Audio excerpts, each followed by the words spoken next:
भारत सरकार ने पर्यावरण, वन और जलवायु परिवर्तन मंत्रालय के अंतर्गत हरित कौशल विकास योजना शुरू की है। जैविक विविधता कानून 2002 के अनुसार हर गांव में जन जैव विविधता का संपूर्ण तरह से पंजीकरण आवश्यक है। इस विषय में राष्ट्रीय जैव विविधता प्राधिकरण के दिशा निर्देशकों के अनुसार और हरित कौशल विकास योजना के उद्देश्य के अनुसार जन जैव विविधता पंजी प्रशिक्षण वर्ग की संकल्पना विकसित की गई है। इस प्रशिक्षण के अंतर्गत किसी भी भौगोलिक क्षेत्र में रहने वाले स्थानीय लोगों की नैसर्गिक संसाधनों पर आधारित व्यवसाय, उत्पन्न तथा साधन और रोजगार प्राप्त होने के साथ ही जैव विविधता का शाश्वत इस्तेमाल और उन्हें रक्षित करने का प्रशिक्षण देना अपेक्षित है। जैव विविधता कानून 2002 के अनुसार स्थानिक जैव विविधता की पंजी हर गांव में करना अनिवार्य किया गया है, लेकिन उसके लिए आवश्यक कुशल और प्रशिक्षित मनुष्यबल नियोजित करना मुश्किल है। अब तक जैव विविधता पंजी ज्यादा संख्या में प्राप्त न होने का यही महत्वपूर्ण कारण है। इसीलिए बॉम्बे नेचुरल हिस्ट्री सोसायटी के तरफ से यह कार्यक्रम विकसित किया गया है। मॅक्झिमम मुलं म्हणजे जे GSDP green skill development program अंतर्गत जे क्रायटेरिया आहेत त्या अंतर्गत की ते मुलं अनएम्प्लॉईड असावी आणि 30च्या आतील असावी, तर अशा पद्धतीने या विद्यार्थ्यांचं सिलेक्शन केलेलं आहे। इस प्रशिक्षण का उद्देश्य सिर्फ जैव विविधता की पंजीकरण इतना ही सीमित नहीं है, बल्कि इस पंजी के आधार से स्थानीय लोगों को उत्पन्न का स्रोत प्राप्त हो सके और वह स्वयं अपने गांव का विकास कर सके, ऐसी भी कोशिश की गई है।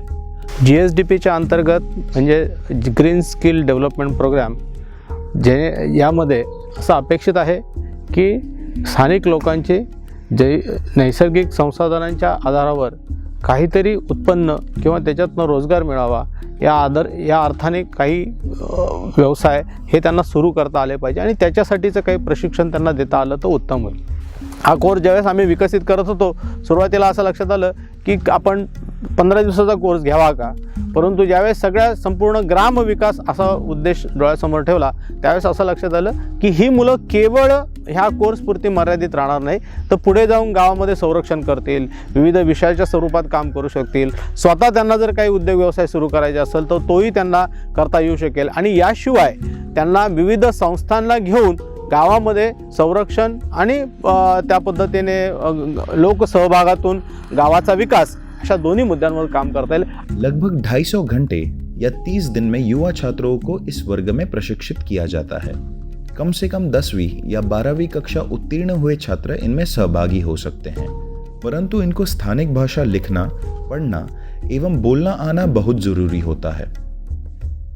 ह्या कोर्स करता महाराष्ट्रातनं संपूर्ण महाराष्ट्रातनं BNHSनी काही मुलं सिलेक्ट केली आहेत आणि ह्या मुलांना आपण ह्या सिल्लारी या गावामध्ये हे PBR कसा करावा, PBR मध्ये कुठल्या कुठल्या गोष्टींचा अंतर्भाव होतो आणि PBR केल्यानंतर गावचा विकास आराखडा कशा प्रकारे करण्यात यावा याचं ट्रेनिंग आपण या ठिकाणी देणार आहोत। इस प्रशिक्षण के दौरान हर प्रशिक्षणार्थी को ग्राम पंचायत स्तर पर जैव विविधता की पंजी कैसे की जाती है इसका पूरी तरह से प्रशिक्षण दिया जाता है। इस प्रशिक्षण में स्थानीय लोगों से किस तरह से बात की जाए, उनके साथ बैठकर उनसे मुलाकात करके उनसे उनके परंपरागत या परंपराओं के बारे में जानकारी लेना और नैसर्गिक संसाधनों के बारे में उनके पास जो भी जानकारी है उस जानकारी को इकट्ठा करके एकत्र स्वरूप में लिख कर रखना यह सिखाया जाता है। पुण्यामध्ये अजूनही अशा बऱ्याच गोष्टी आहेत, नैसर्गिक संसाधन आहेत की ज्याची नोंद किंवा त्याची माहिती गावामध्ये आणि बाकीच्या परिसरात उपलब्ध आहे, पण याची नोंद कुठे नाही। तर या संदर्भात काहीतरी संसाधनाबद्दल आपण काहीतरी माहिती जाणून घ्यावी, त्याचा उपयोग नेमका कशा प्रकारे करता येईल याबद्दल माहिती गोळा करण्यासाठी मी एका ठिकाणी गेलो होतो। तेव्हाच मला GSDP अंतर्गत म्हणजेच ग्रीन स्किल डेव्हलपमेंट प्रोग्राम या अंतर्गत बॉम्बे नॅचरल हिस्ट्री सोसायटी यांनी जो PBR कोर्स सिल्लारी या गावात अरेंज केला होता त्याची माहिती कळाली। आम्हाला म्हणजे PBR म्हणजे नेमका काय आहे ते कळत नव्हतं आणि ह्या कोर्समधून आम्हाला कायदा काय आहे, त्याचे नियम काय आहे ते सर्व काही शिकायला मिळालं आणि दाहोदा गावामध्ये आम्ही जाऊन त्या विजिट करून तिथे काय आहे, तिची म्हणजे आपली जे काही परंपरा आहे ते कशी जपायची ते आम्हाला शिकायला मिळालं। आम्ही ते अनुभव घेतला। PBR मध्ये काय काय आलं पाहिजे, जसे की आपलं लोकजीवन, पिकांची माहिती, प्राण्यांची माहिती, पक्ष्यांची माहिती आणि जमिनीची माहिती, हे सगळं आम्हाला क्लासमध्ये पण शिकवलं आणि गावात जाऊन पण आम्ही सर्वे टाईप एक केला आहे. आणि गावामध्ये जाऊन व्यवस्थित माहिती गोळा करून ती नोंदवहीत कशी उतरवावी त्याचा तक्ते तयार करण्यापासून शेवटी गावाला नोंदवही देण्यापर्यंतचे सगळे मुद्देसूद माहिती या कोर्समध्ये मला मिळाली. जो मी गेल्या वेळी शहापूर ठिकाणी 30 दिवसांचं जे प्रशिक्षण घेतलं त्याचा मला पुरेपूर फायदा मिळाला. कोकणातील सिंधुदुर्ग जिल्ह्यामध्ये काम करत असताना एका गावामध्ये मी काम केलं आणि त्यानंतर काही गावांमध्ये सुद्धा लोक जैविक नोंदवही करण्यासाठी मी कार्यरत होतो. मला अभिमान वाटतो की बॉम्बे नॅचरल हिस्ट्री सोसायटीनं खूप चांगल्या प्रकारे ग्रामविकासामध्ये योगदान दिलेलं आहे आणि ग्रामविकासासाठी लोक जैविक विविधता नोंदवही किती महत्त्वाची आहे हे यावरून कळतं. स्थानीय लोगों तथा वैद्य और हकीम इस तरह के लोगों के साथ किस तरह से बातचीत या मुलाकात की जाए, इस तरह का भी प्रशिक्षण इस वर्ग में दिया जाता है.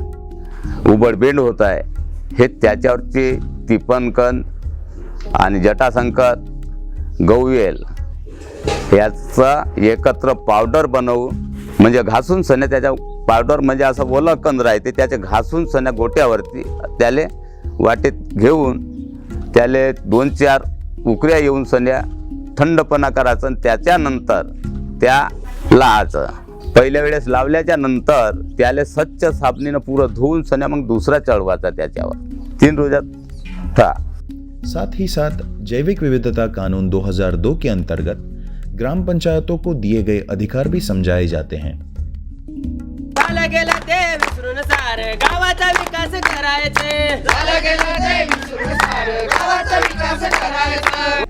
इस अधिकार के अनुसार हर ग्राम पंचायत को अपनी खुद की जैविक विविधता का व्यवस्थापन करने का अधिकार दिया गया है और इसके संबंध में स्थानिक जैविक विविधता व्यवस्थापन समिति और ग्राम सभा निर्णय ले सकती है.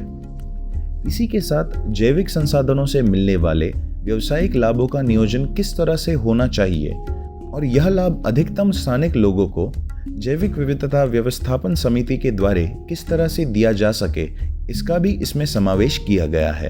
जैव विविधता कायद्याबद्दल BNHS या संस्थेने आम्हाला हे सगळं माहिती समजून सांगितली. आपल्याला ह्या कायद्यामध्ये पालन केलं तर दोन्ही गोष्टी निसर्गाच्या सोबतही आपलं सानिध्य साधेल आणि आपलं जे व्यवसाय आहे तेही सानिध्य साधेल आणि दोघांचे व्यवसाय जर मिळून आलं तर आपण खरंच मागं राहणार नाही आणि आम्हाला त्याचा फायदा किती होईल. आमचं जे जीवन इथं आम्ही ज्या खेळामध्ये राहून जे जीवन आम्ही जगत आहोत त्या जीवनालाही एक वळण कसं मिळेल, प्रगतिशील टप्पा असतो तो कसा गाठता येईल आणि आमच्या गावाला सुजलाम सुफलाम कसं बनवता येईल याच्यासाठी आम्हाला मदत करत राहावी. स्थानीय स्तर पर उपलब्ध जैविक विविधता का व्यवस्थापन करने से लोगों को अपने गांव में पानी और भूजल स्तर किस तरह से सुरक्षित कर सके, यह भी इसमें समझाया जाता है. इसके लिए जैविक संसाधन परिसंस्था और वन क्षेत्र का रक्षण तथा उसका उपभोग समिति स्वरूप करने के लिए भी प्रशिक्षित किया जाता है. या कोर्समधून आमची अपेक्षा अशी आहे की ज्या मुलांनी याच्यात पार्टिसिपेट केलेलं आहे त्या मुलांनी प्रत्येकानं आपल्या गावी जाऊन आपला PBR तयार करावा. तसेच त्यांच्या आजूबाजूला शेजारपाजारची जी गावं आहेत तर त्या गावात ही लोकांना मदत करावी त्यांची PBR करण्यासाठी.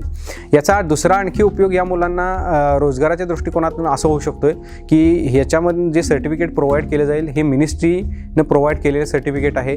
त्याचा आधार घेऊन ही मुलं वेगवेगळ्या गावात PBR करून त्यातून त्यांना रोजगार निर्मिती होऊ शकते. जल, जंगल, जमीन, जानवर और जैव विविधता इस सभी मुद्दों को सम्मुख रखते हुए ग्राम विकास किस तरह से हो और उनके कारण पानी की संरचना, परिसंस्था और वन क्षेत्र का भी रक्षण किस तरह हो, यह इसका मूल उद्देश्य है. हमारे पास जो पारंपरिक ज्ञान था उससे प्राप्त की गई जानकारी के आधार पर बाहर से आए हुए लोगों ने बौद्धिक स्वामित्व हक लिया है.